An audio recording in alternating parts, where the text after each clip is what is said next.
जब कोई object circular path पर कांस्टेंट स्पीड से चलता है तो उसकी वेलोसिटी का मैग्नीट्यूड भले ही कांस्टेंट रहता है लेकिन डायरेक्शन कॉन्टिन्यूसली चेंज होता है और इसलिए बॉडी के अंदर एक्सीलरेशन आता रहता है।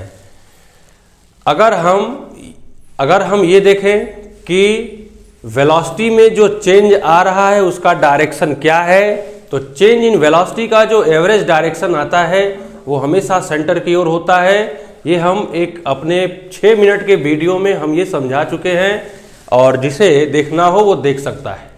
तो बच्चों, मेरा नाम SM त्रिपाठी है। आज का टॉपिक है circular motion in vertical plane. Circular motion in vertical plane. तो जब कोई ऑब्जेक्ट, ये देखो बच्चों, ये सिंपल पेंडुलम है जो इस समय वर्टिकल प्लेन में घूम रहा है। ये सिंपल पेंडुलम वर्टिकल प्लेन में घूम रहा है। अभी ये जो कर रहा, जो जिस तरह का मोशन हो रहा है ये ऑस्किलेशन है। तो आज का टॉपिक यही है कि इस मोशन में स्ट्रिंग का टेंशन और स्ट्रिंग का टेंशन कितना होगा, क्रिटिकल वेलोसिटी क्या होती है, इन्हीं सब बातों पे आज चर्चा होगी। तो इस सिंपल पेंडुलम को सबसे पहले हम डायग्राम में बोर्ड पे बनाते हैं। सिंपल पेंडुलम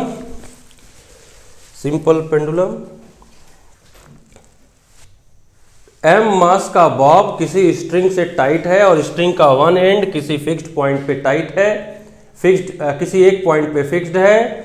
और ये सिंपल पेंडुलम इस वर्टिकल प्लेन में सर्कुलर मोशन परफॉर्म कर रहा है। ये इसके पाथ का लोएस्ट पॉइंट है, ये मिडिल पॉइंट है और ये हाईएस्ट पॉइंट है। और ये यहाँ कहीं हम इंटरमीडिएट पॉइंट ले लेते हैं। सिंपल पेंडुलम इस तरह से मूव करते हुए कहीं इंटरमीडिएट पॉइंट पर है और इस पोजीशन पे हम बॉब पर नेट फोर्स की चर्चा करेंगे कि रेडियल डायरेक्शन में बॉब पर नेट फोर्स कितना है। ध्यान रहे, what is the radial direction? This direction is called radial. There are two main directions, radial and tangential. तो यहाँ रेडियल डायरेक्शन की बात हो रही है, यानी रेडियस के अलोंग, यानी या तो सेंटर की ओर या फिर away from the centre.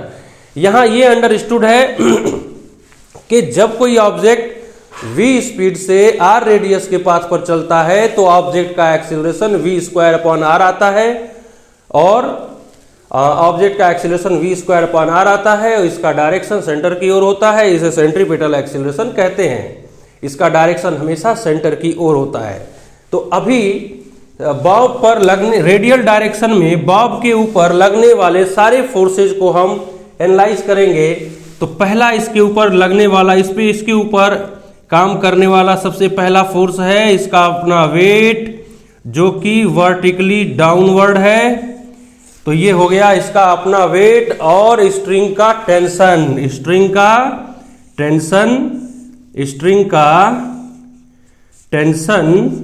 T।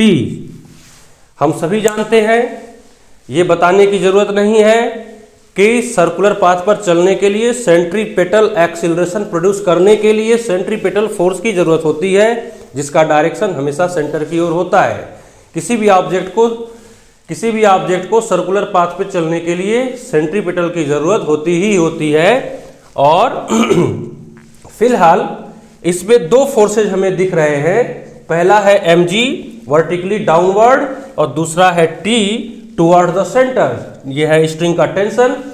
यहां स्ट्रिंग का टेंशन ही सेंट्रीपिटल फोर्स का काम करेगा, सेंट्रीपिटल फोर्स प्रोवाइड करेगा। तो स्ट्रिंग का टेंशन ही सेंट्रीपिटल फोर्स प्रोवाइड कर रहा है। तो देखते हैं कि टेंशन का इक्वेशन क्या है। तो सबसे पहला इक्वेशन ऑफ टेंशन, अगर हमें स्ट्रिंग का टेंशन निकालना है तो what will be the equation of tension.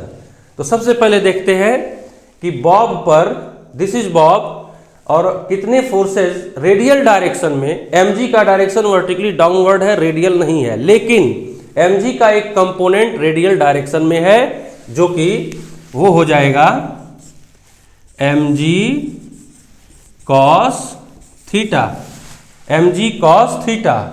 तो सबसे पहला पॉइंट, इक्वेशन ऑफ टेंशन, कैसे स्ट्रिंग का टेंशन कैसे कैलकुलेट किया जाएगा, उसका इक्वेशन कैसे बनाया जाएगा।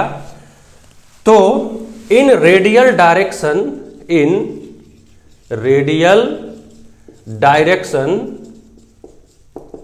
Net force on the bob F is equal to, तो रेडियल डायरेक्शन में यानी कि सेंटर की ओर या सेंटर से अवे, रेडियल डायरेक्शन में there are two forces, first is T, tension T, and second a component of mg, that is mg cos theta. तो net force in radial direction is equal to T minus mg cos theta, T minus mg cos theta, ये हो गया net force. This is from vector analysis, फिर from Newton second law in radial direction, from Newton second law in radial direction, net force is equal to, net force F is equal to mass into acceleration या mass into v square upon L, जहां v speed है और L radius है। क्योंकि string का length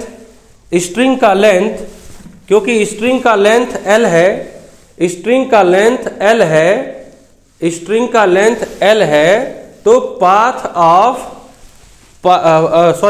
radius of path will be L। तो net force हो गया मास इंटू एक्सीलरेशन यानी mv स्क्वायर अपॉन r। अब फिर जैसा कि हम अक्सर बताते हैं कि अब इन दोनों को इक्वेट करेंगे from vector analysis, net force F is equal to T minus mg cos theta, और from Newton's law net force is equal to mv square upon L, दोनों को इक्वेट करेंगे तो T minus mg cos theta is equal to mv square upon L, और फिर tension का equation हो जाएगा, यहां से यहां पे दिखाते हैं, तब टेंशन का इक्वेशन हो जाएगा T is equal to mg cos theta, उधर जाएगा इक्वेशन के।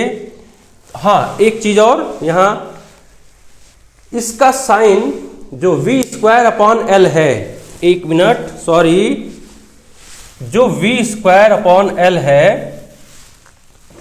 मास इंटू एक्सिलरेशन, तो v स्क्वायर अपॉन L का डायरेक्ट, ये v square upon L acceleration है, सेंट्रीपिटल एक्सिलरेशन, इसका डायरेक्शन सेंटर की ओर है।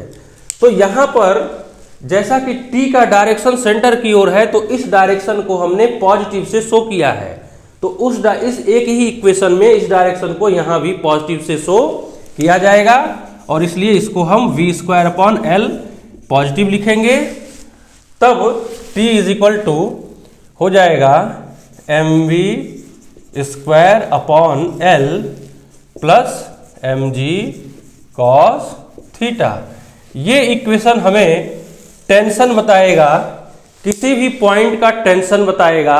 बस हमें अगर वेलोसिटी मालूम हो तो हम बॉब के पूरे सर्कुलर पाथ पर कहीं भी स्ट्रिंग का टेंशन निकाल सकते हैं इस इक्वेशन के हेल्प से। T is equal to mv square upon L plus mg cos theta. यहाँ पे बस हमें दो चीज पता होना चाहिए, पहला कि v क्या है और दूसरा थीटा क्या है। तो ये भी हम पता कर सकते हैं अगर यहाँ तीन स्पेशल पॉइंट्स दिख रहे हैं, lowest point, middle point, highest point, तो लोएस्ट पॉइंट पर थीटा एल 0, जब ये बॉब लोएस्ट पॉइंट पर होगा तो थीटा की वैल्यू 0 होगी। जब ये बॉब मिडिल पॉइंट पर होगा तो थीटा की वैल्यू 90 डिग्री होगी। जब ये बॉब यहां पहुंचेगा तो थीटा की वैल्यू 90 डिग्री हो जाएगी। और जब ये बॉब हाईएस्ट पॉइंट पर पहुंचेगा तो थीटा की वैल्यू 180 डिग्री हो जाएगी। Theta H is equal to 180 degree.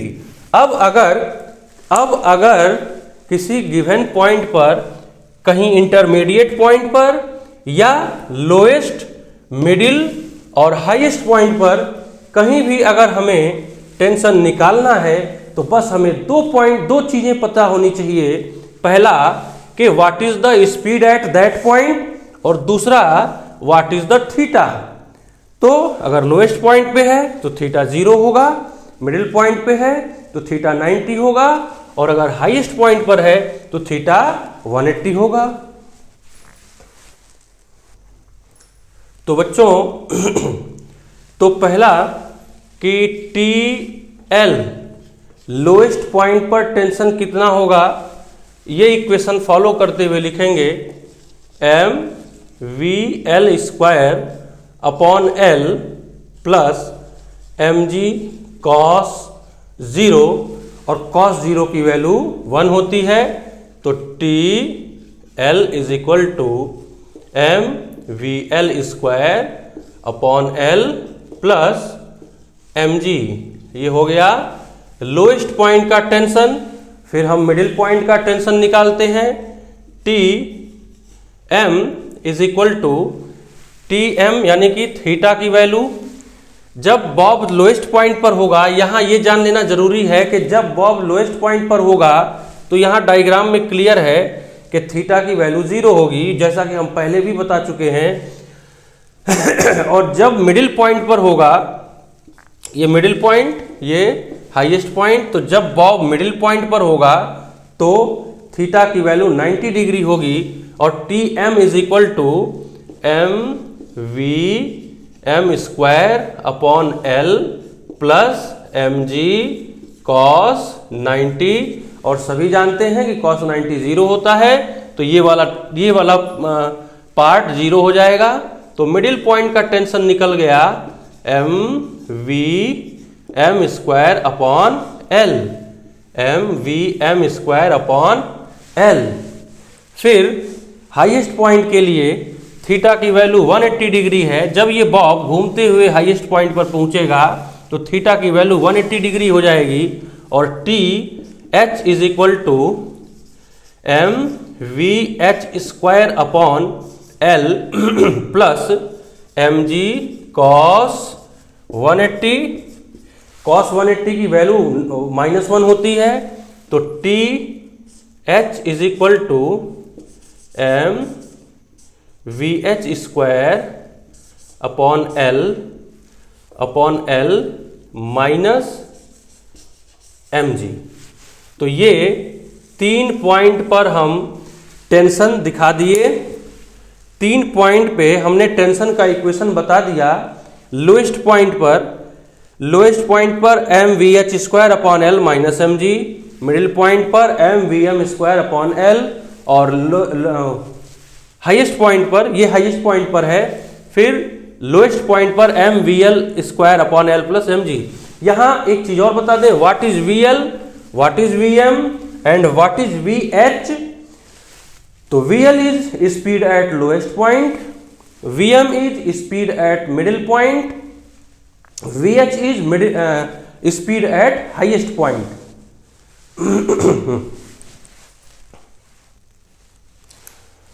और अब आगे बढ़ते हैं।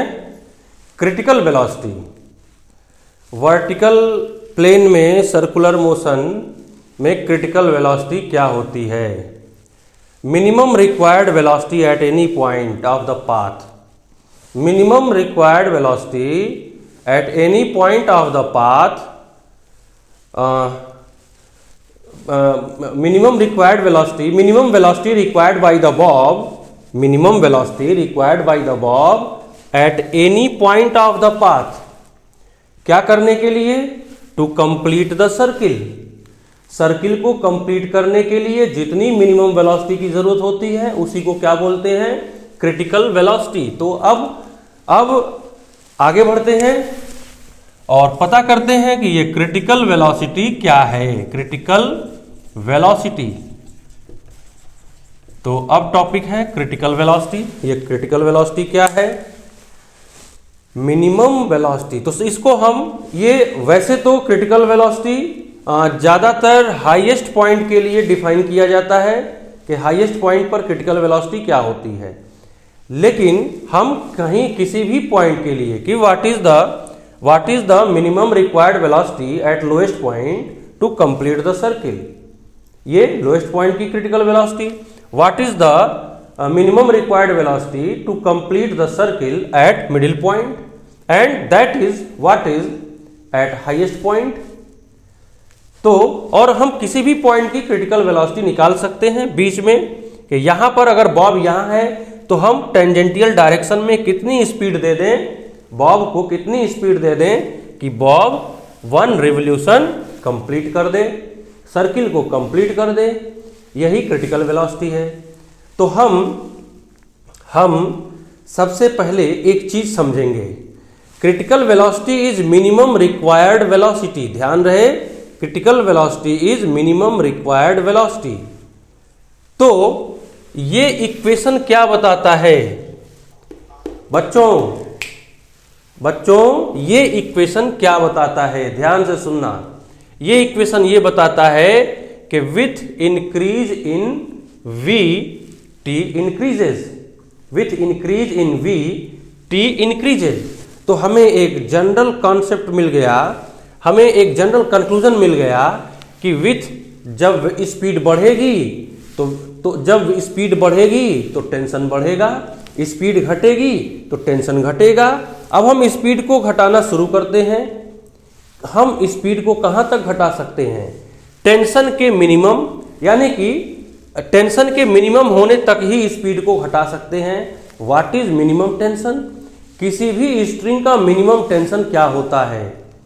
किसी भी स्ट्रिंग का, क्योंकि हमें मिनिमम रिक्वायर्ड वेलोसिटी चाहिए, हमें मिनिमम रिक्वायर्ड वेलोसिटी चाहिए, तो हम यहां से क्लियर है, इस इक्वेशन से क्लियर है कि minimum required velocity is corresponding to minimum tension. जब वेलोसिटी मिनिमम होगी तो टेंशन भी मिनिमम होगा। और क्वेश्चन ये है कि what is the minimum tension in any string. तो बच्चों किसी भी स्ट्रिंग में, किसी भी रोप में मिनिमम टेंशन 0 होता है, 0 से कम नहीं होता है। 0 से कम होने का मतलब टेंशन का नेगेटिव हो जाना। और हम किसी वीडियो में कभी बताएंगे कि टेंशन क्यों नहीं नेगेटिव हो सकता है। अगर किसी स्ट्रिंग का टेंशन हम डिक्रीज करना शुरू करें तो केवल 0 तक हम घटा पाएंगे, उसको केवल 0 तक डिक्रीज कर सकते हैं, और हम 0 से कम नहीं कर सकते। 0 से कम करने का मतलब स्ट्रिंग में टेंशन का डायरेक्शन चेंज कर देना। और कोई भी स्ट्रिंग किसी ऑब्जेक्ट को खींच सकती है, ढकेल नहीं सकती।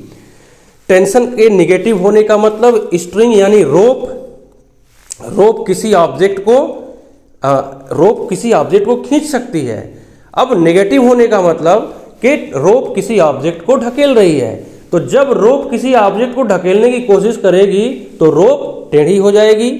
तो टेंशन का नेगेटिव होने का मतलब कि रस्सी का टेढ़ा होना, और ये रियल नहीं है, कि यानी कि रस्सी का शेप ही बिगड़ जाएगा, वो रस्सी नहीं रह जाएगा। तो negative tension is non real value, tension कभी नेगेटिव नहीं हो सकता। इसी से हम हाईएस्ट पॉइंट की क्रिटिकल वेलोसिटी डिराइव कर सकते हैं। कैसे? हम लिख सकते हैं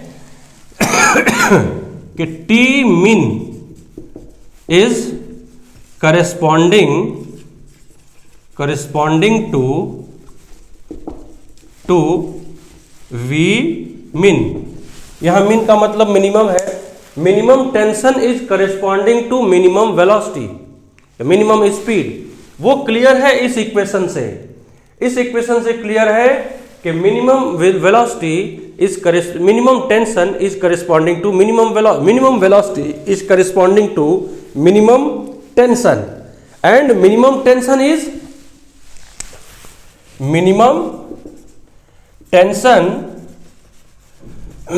इस शॉर्ट फॉर्म में लिखा है, ये इसका मतलब मिनिमम है।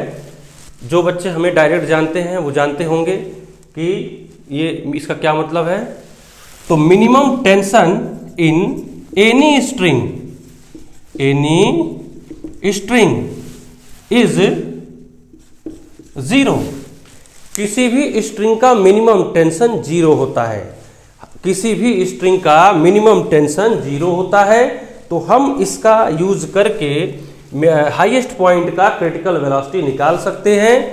तो हाईएस्ट पॉइंट पर T H is equal to M V H square, यहां से हाईएस्ट पॉइंट पर T H is equal to M V H square upon L plus M G,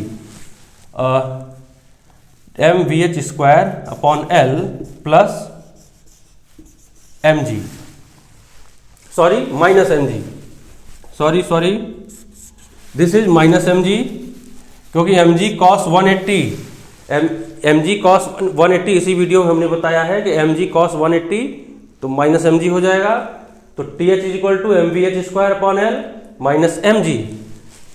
तो T H minimum is equal to 0 and can not be negative, तो put T H is equal to 0, तो ये हो जाएगा M V H square. अब हमने यहां C लगा दिया, सी फॉर क्रिटिकल, तो M V H C square upon L minus M G is equal to 0। अब यहां से हम हाईएस्ट पॉइंट की क्रिटिकल वेलोसिटी निकालेंगे, उसकी वैल्यू रूट जी एल आ जाएगी। हम यहीं से हम हाईएस्ट पॉइंट की क्रिटिकल वेलोसिटी यहां से हम डिराइव कर सकते हैं। एक बार फिर से बता दे रहे हैं, हाईएस्ट पॉइंट की क्रिटिकल वेलोसिटी कैसे डिराइव होगा। हमें ये समझना पड़ेगा कि स्ट्रिंग सर्किल टूट जाने का मतलब है बॉब का सर्कुलर पाथ से हट जाना, यानी नीचे आना, ऊपर जा नहीं सकता है।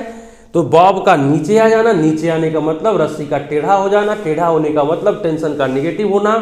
तो अगर बॉब सर्कुलर पाथ पर बना हुआ है तो रस्सी सीधी रहेगी, टेढ़ी नहीं रह सकती। 0 हो सकता है, 0 पॉसिबल है टेंशन, लेकिन 0 से कम पॉसिबल नहीं है।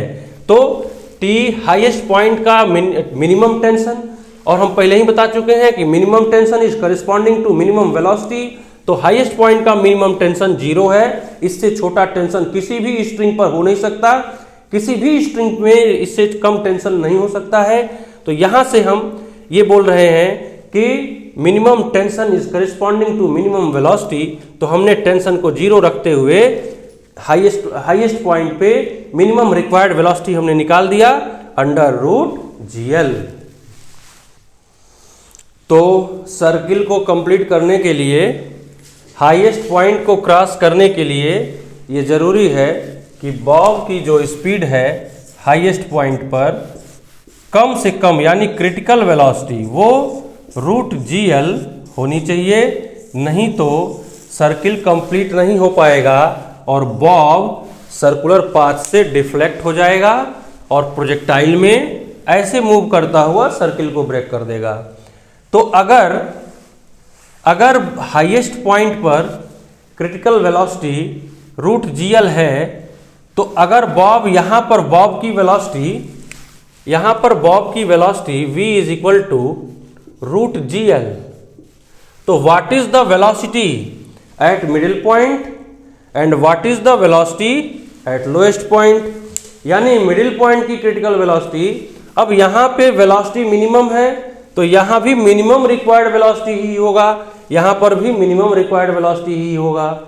यहां और यहां की मिनिमम रिक्वायर्ड वेलोसिटी क्या है, तो हम यहां से निकाल सकते हैं हाईएस्ट पॉइंट की। अब हाईएस्ट पॉइंट पे अब हमारा प्रॉब्लम ये है कि बॉब की स्पीड हाईएस्ट पॉइंट पर VH, बॉब की स्पीड हाईएस्ट पॉइंट पर √GL है। तो मिडिल पॉइंट पर, पहले हम मिडिल पॉइंट का देखते हैं, सॉरी पहले लोएस्ट पॉइंट का देखते हैं कि लोएस्ट पॉइंट पर स्पीड, बॉब की स्पीड क्या होगी। तो VH is equal to √GL, यानी कि हाईएस्ट पॉइंट पर वेलोसिटी √GL है, तो लोएस्ट पॉइंट पर वेलोसिटी क्या होगी,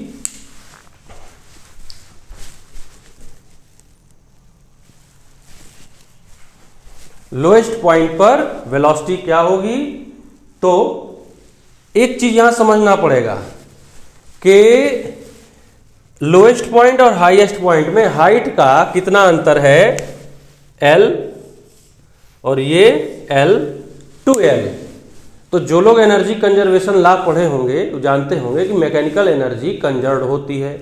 अब पहले यहां ये देखना है, ये समझना है कि क्या एनर्जी किसी अदर वे में कंज्यूम नहीं हो रही है। तो देखते हैं, अगर रस्सी आइडियल है तो स्ट्रेच नहीं होगी, कंप्रेस नहीं होगी, स्ट्रेच नहीं होगी। अगर रस्सी आइडियल है तो स्ट्रेच नहीं होगी, और हम ऐसी ही रस्सी यूज कर रहे हैं, ऐसा ही स्ट्रिंग यूज कर रहे हैं, तो string is ideal, not compressible, sorry not expanse, not, वो मतलब खींच नहीं सकता है। तो स्ट्रिंग जो है वो आइडियल है, वो खींच नहीं सकता है, यानी कि एनर्जी किसी और फॉर्म में, यानी इलास्टिक एनर्जी के फॉर्म में नहीं जाएगी। यानी एनर्जी के सिर्फ दो ही फॉर्म है यहाँ कि काइनेटिक और पोटेंशियल। जब हम यहाँ बॉब को कुछ काइनेटिक एनर्जी देंगे तो इसकी हाइट बढ़ेगी, यानी वो काइनेटिक एनर्जी पोटेंशियल में कन्वर्ट होगा। तो हम एनर्जी कंजर्वेशन लॉ को फॉलो करते हुए total energy at highest point to is equal to total energy at lowest point, total energy at highest point is equal to, हाँ, kinetic energy at highest point plus potential energy at highest point. Total energy at highest point is equal to kinetic energy at highest point plus potential energy at highest point, और हम lowest point से compare कर रहे हैं। तो जब lowest point को अगर हम 0 मान लें, 0 हाइट पर ग्राउंड लेवल मान लें, तो हाईएस्ट पॉइंट का जो हाइट है वो 2L हो जाएगा, L एंड 2L। तो हाईएस्ट पॉइंट की टोटल एनर्जी हो गई half, kinetic energy plus potential energy, kinetic energy हो गई ½ m और √GL का स्क्वायर प्लस mgh, और h की जगह पर 2L। इसी को आगे बढ़ाते हैं लिखते हुए, H is equal to ½ mgl plus 2mgl। तो EH हो गया 5/2mgl। हाईएस्ट पॉइंट की टोटल एनर्जी निकल करके आ गई 5/2mgl। अब देखते हैं लोएस्ट पॉइंट की कितनी टोटल एनर्जी है। तो लोएस्ट पॉइंट पर बॉब की हाइट, अगर हाईएस्ट पॉइंट पर बॉब की हाइट 2L है, तो जाहिर सी बात है कि लोएस्ट पॉइंट पर बॉब की हाइट 0 है। हाइट हमेशा रिलेटिव होता है। अगर हम 6 फुट के हैं तो कहां से 6 फुट के हैं, घुटने से या ग्राउंड से, तो ग्राउंड से 6 फुट के हैं। तो हाइट हमेशा रिलेटिव होता है, यानी कि अगर इसकी हाइट 2L है तो हमने यहां से कंपेयर किया है रिलेटिव टू लोएस्ट पॉइंट, तो लोएस्ट पॉइंट की हाइट 0 हो गई। हमारे पैर का जो पंजा है वो कितने हाइट पर है, तो 0 हाइट पर है, ग्राउंड पर है, इसी को ग्राउंड लेवल भी बोलते हैं। तो लोएस्ट पॉइंट का हाइट 0 है, ग्राउंड लेवल है, वो हाइट 0 है, तो पोटेंशियल एनर्जी भी 0 होगी। तो लोएस्ट पॉइंट की total energy is equal to वो potential energy at lowest point plus kinetic energy at lowest point. तो पोटेंशियल एनर्जी हो गया 0। अभी हमने समझाया है कि लोएस्ट पॉइंट 0 हाइट पर है, हाइट 0 है, तो पोटेंशियल एनर्जी 0 होगी। तो लोएस्ट पॉइंट पर एनर्जी हो गया 0, पोटेंशियल एनर्जी हो गया 0, और लोएस्ट पॉइंट की काइनेटिक एनर्जी ½ mVLc²। अब ये VLc क्या है, तो VLc करस्पॉन्डिंग वेलोसिटी है एट लोएस्ट पॉइंट। तो जब यहाँ पर वेलोसिटी अगर रूट GL है तो यहाँ की वेलोसिटी मान लेते हैं कि VLC है। तो कुल मिलाकर के लोएस्ट पॉइंट की टोटल एनर्जी आ रही है ½ mVLC², ½ mVLC²। फिर यहाँ दिखाते हैं, जगह की कमी है बच्चों, जल्दी ही बड़ा बोर्ड ले लेंगे, दूसरे तरह का थोड़ा सा साइज में कुछ और रहेगा तो आप लोगों को थोड़ी और आसानी हो जाएगी। तो ये है total energy at lowest point और ये है total energy at highest point. From the law of conservation of mechanical energy ये इसके बराबर होना चाहिए। तो ½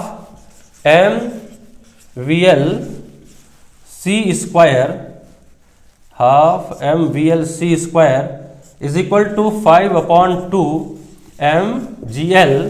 अब जब हम इसको सॉल्व करेंगे तो लोएस्ट पॉइंट की क्रिटिकल वेलोसिटी आ जाएगी √5gl, √5gl। तो √5gl। तो ये क्लियर हो गया कि जब हाईएस्ट पॉइंट पर बॉब को √gl वेलोसिटी, इस डायरेक्शन में √gl वेलोसिटी दिया जाएगा तो लोएस्ट पॉइंट पर इसकी वेलोसिटी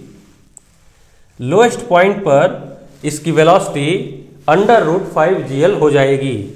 हाईएस्ट पॉइंट पर √gl होने पर लोएस्ट पॉइंट पर √5gl हो जाएगी। पोटेंशियल एनर्जी घटती जाएगी, काइनेटिक एनर्जी बढ़ती जाएगी। कुल मिलाकर के हमने एनर्जी कंजर्वेशन लॉ से इसको सॉल्व कर लिया। फिर मिडिल पॉइंट पर वेलोसिटी कितनी होगी? तो मिडिल पॉइंट पर फिर हम law of conservation of mechanical energy follow करेंगे, यानी पहले हाईएस्ट पॉइंट की टोटल एनर्जी हमने पिछले प्रॉब्लम में निकाला था। तो हाईएस्ट पॉइंट की टोटल एनर्जी 5/2 GL आई थी, 5/2 mgl। तो ये हो गया हाईएस्ट पॉइंट की टोटल एनर्जी। फिर मिडिल पॉइंट की total energy is equal to middle point की potential energy plus middle point की काइनेटिक एनर्जी। मिडिल पॉइंट की potential energy plus middle point की काइनेटिक एनर्जी। यहां से क्लियर है, अगर हम लोएस्ट पॉइंट से कंपेयर करें तो मिडिल पॉइंट की हाइट L है और हाईएस्ट पॉइंट की हाइट 2L है। तो मिडिल पॉइंट की हाइट L है, अगर लोएस्ट पॉइंट से कंपेयर करें तो मिडिल पॉइंट की टोटल एनर्जी हो जाएगी UM, यानी मिडिल पॉइंट की potential energy mg × 2L plus ½ mVmc²। यहां VMC क्या है? तो वो मिडिल पॉइंट की करस्पॉन्डिंग वेलोसिटी है। जब हाईएस्ट पॉइंट पर √gl होगा, लोएस्ट पॉइंट पर √5gl होगा। तो सपोज दैट कि eight middle point velocity is VMC, middle point की क्रिटिकल वेलोसिटी। तो फिर दोनों को इक्वेट करेंगे, 2 mgl plus ½ mVmc² is equal to 5/2 mgl, 5/2 mgl। यहां से हम Vm की वैल्यू निकाल लेंगे और यहां से Vm की वैल्यू आ जाएगी Vm is equal to √3gl, √3gl। तो law of conservation of energy को फॉलो करते हुए हमने मिडिल पॉइंट पर हमने वेलोसिटी निकाल दिया कि जब हाईएस्ट पॉइंट की वेलोसिटी √gl है, लोएस्ट पॉइंट की वेलोसिटी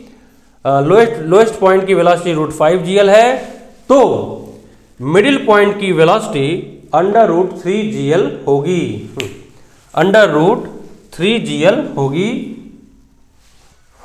तो बच्चों हमने ये अभी बताया कि हाईएस्ट पॉइंट की क्रिटिकल वेलोसिटी रूट जीएल है, यानी कि जब हाईएस्ट पॉइंट पर वेलोसिटी रूट जीएल होगी तभी सर्किल कंप्लीट होगा, नहीं तो रस्सी टेढ़ी हो जाएगी और बॉब सर्किल से डिफ्लेक्ट हो जाएगा। लोएस्ट पॉइंट पर अगर हाईएस्ट पॉइंट पर रूट जीएल है तो लोएस्ट पॉइंट पर रूट 5 जीएल और मिडिल पॉइंट पर रूट 3 जीएल होगा। फिर अगर बॉब को हम लोएस्ट पॉइंट पर रूट 5 जीएल की वेलोसिटी देते हैं हॉरिजॉन्टल डायरेक्शन में, तो हाईएस्ट पॉइंट पर रूट जीएल होगा और मिडिल पॉइंट पर रूट 3 जीएल होगा। ये हमने अभी बताया।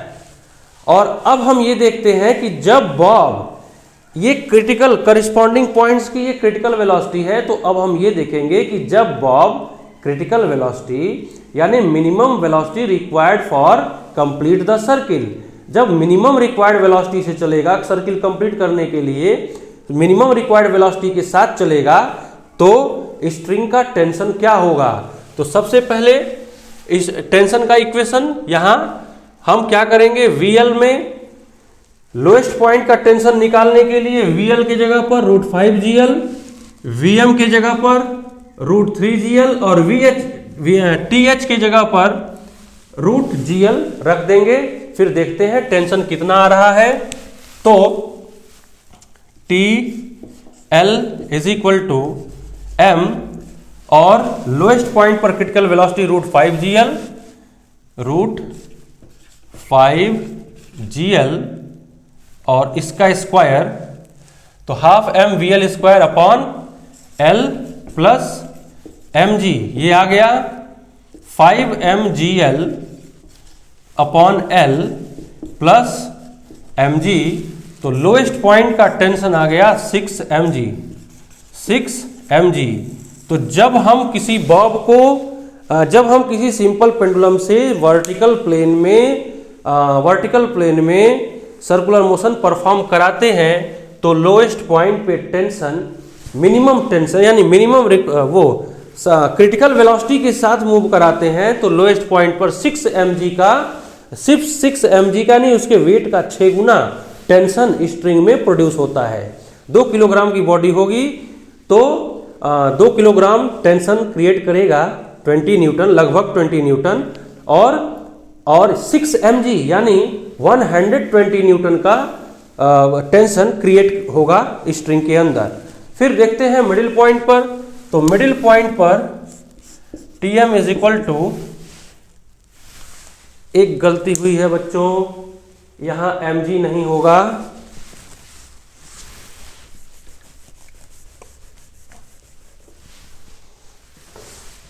इस वीडियो में एक गलती हो गई है,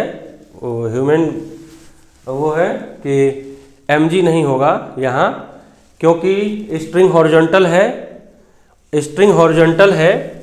मिडिल पॉइंट पर mg का कोई कंपोनेंट इस डायरेक्शन में नहीं है, क्योंकि mg के डायरेक्शन से ये डायरेक्शन 90 डिग्री है, लेकिन गलती से यहाँ हमने mg लिख दिया था, तो सॉरी।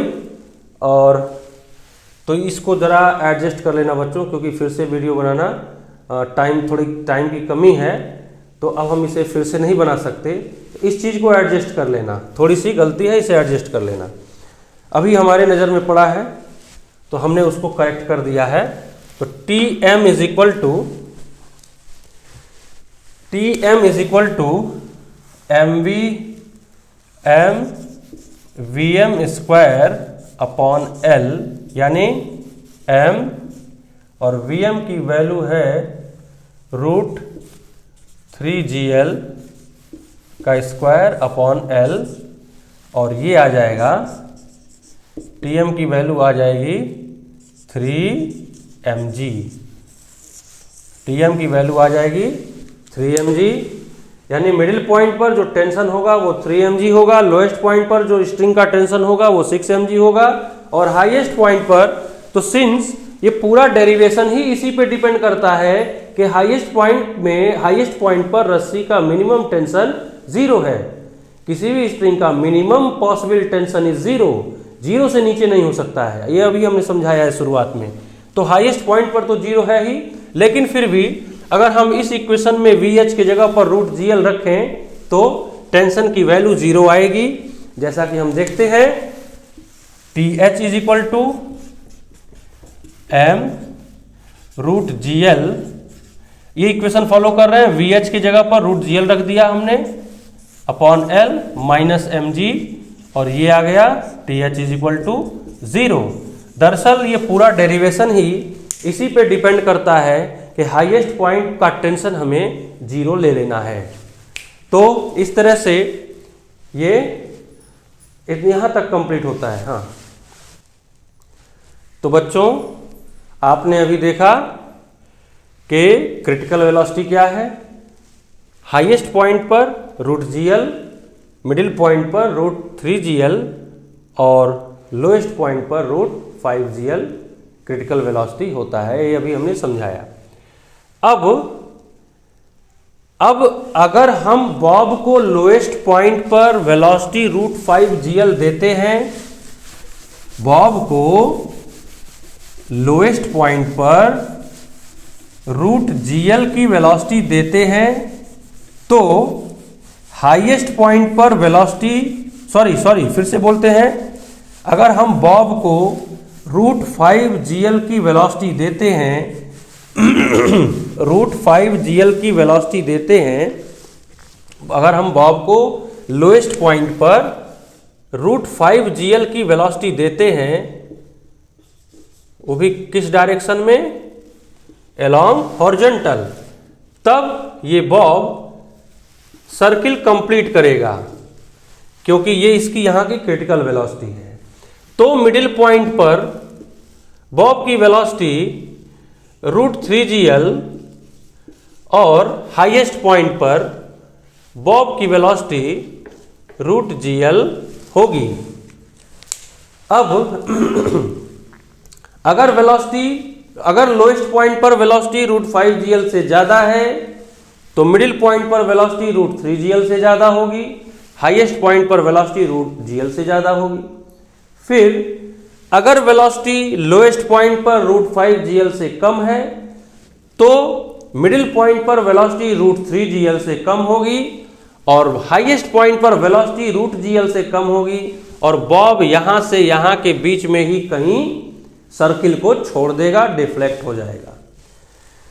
तो अगर हम ये पूछें कि what is the condition for completing the circle, what is the condition for completing the circle eight velocity of condition of velocity at lowest point, तो लोएस्ट पॉइंट पर वेलोसिटी या तो हमें √5GL से ज्यादा देना चाहिए या इक्वल देना चाहिए, या फिर हमें इतना देना चाहिए कि बॉब यहां से यहीं तक आए और यहां से वापस लौट जाए। क्योंकि अगर बॉब यहां से यहां के बीच में रुकता है तो सर्किल ब्रेक हो जाएगी, बॉब सर्कुलर पाथ से डिफ्लेक्ट हो जाएगा। तो अब हम समझते हैं कि what is the condition for circular path, what is the condition